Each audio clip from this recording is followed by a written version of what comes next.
Hello everyone. Coming out of the watchtower,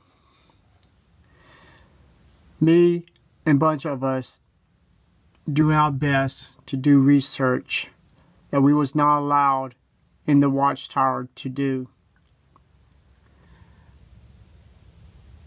And the things we found not only strengthen us, it also give us a reason why the information we found we put on YouTube. We know Pastor Russell was the founder of the Bible students, and Jehovah Witnesses say he was the founder of them, which my understanding, what my research was, only a few of his doctrines the Watchtower today keep. The one that deserved the glory of making Jehovah Witnesses today is Judge Rockefeller. But the Bible students that you can Google them, that's still among us today, they still believe in Charles T. Russell's teaching. After his death, you could say hell broke loose or war in the Watchtower broke loose. I'm going to play something and you're going to find out if it wasn't for one man that was controlling power after Charles T. Russell's death, there would be no Jehovah Witnesses today. There would be no one will be known as Jehovah Witnesses today. Well, I'm going to play this and we will go from there.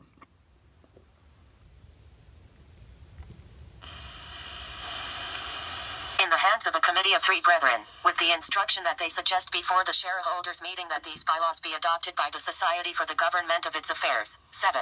That these bylaws, prepared by Brother Rutherford, expressly stated that the President should be the executive and manager of the Society and that he should have full charge of all its affairs, both in foreign lands and in America. 8. That the passage of these bylaws, under Brother Rutherford's instructions, by the shareholders was contrary to the charter of the Society, and, hence, not binding, since the charter provides that the directors shall have full power to make bylaws. See Charter, Sec. Vi. Elsewhere in this pamphlet. 9. That Brother Rutherford, knowing that these bylaws, recommended by the shareholders, were not legal, on return from the election called a meeting of the Board of Directors, at which there were present Brothers Rutherford, Van Amberg, Pearson, Ritchie and Wright. Brother Hoskins, Biennial, was absent, and Brother Rockwell had just removed from Bethel. At this meeting of the board, these bylaws, placing the control in the hands of Brother Rutherford, were adopted, thus making them legal. 10.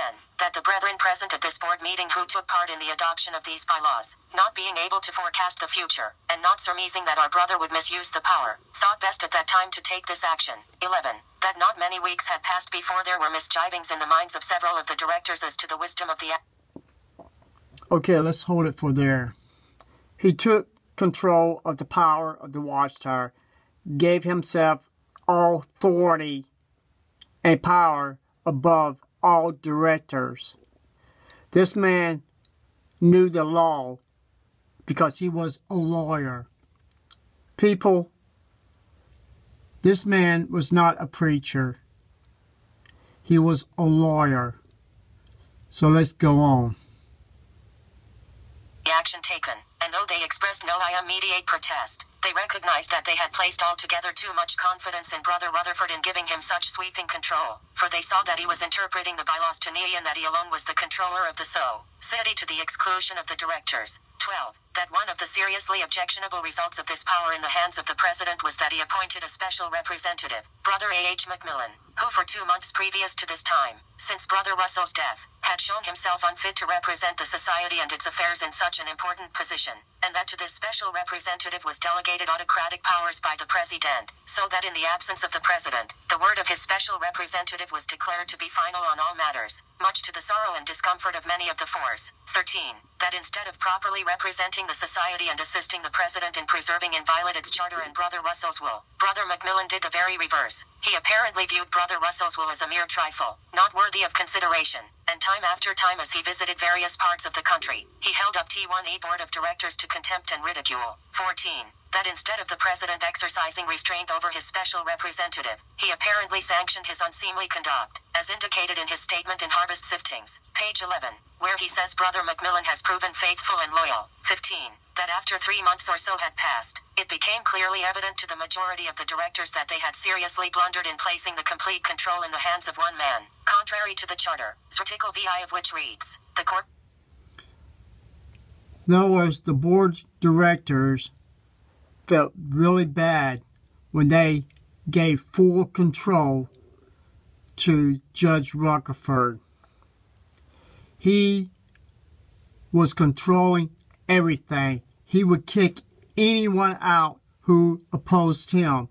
Doesn't that sound familiar, Jehovah's Witnesses, way the elders and the governing body is? If you disagree, they have full control. They will kick you out. Corporation shall be managed by a board of directors, consisting of 7 members, and that under this one-man rule the directors were not allowed to direct, and could get little or no information regarding the affairs of the society, for which the laws of the land held them responsible. 16.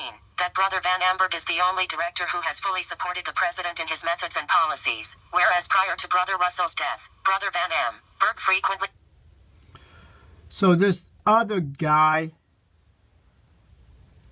did not like Pastor Russell, but he gave all his glory and his dedication to Judge Rutherford. People, you're hearing the truth about this evil man.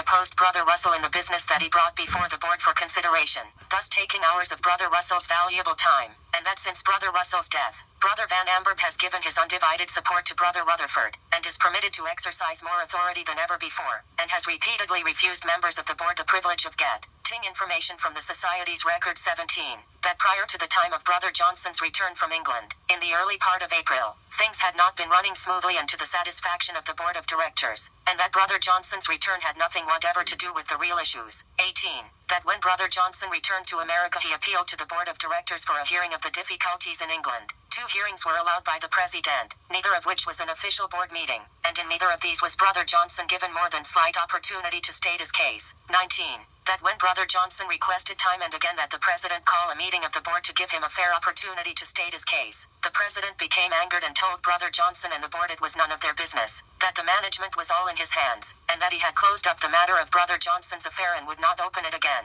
20. That when the members of the board saw this attitude on the part of the President, which was but another exhibition of the same autocratic powers which he had many times exercised since his election, they concluded it wise to take counsel together and earnestly prayed over the matter, the result of which was that at the next board meeting, one of our number offered a resolution to amend the bylaws which the board had unwisely adopted in the year 21. That the purpose of the directors in wishing to amend the bylaws was not that the 4 members of the board might take over the control of the society, but that the board might be restored to its proper position, according to Brother Russell's will and charter. 22.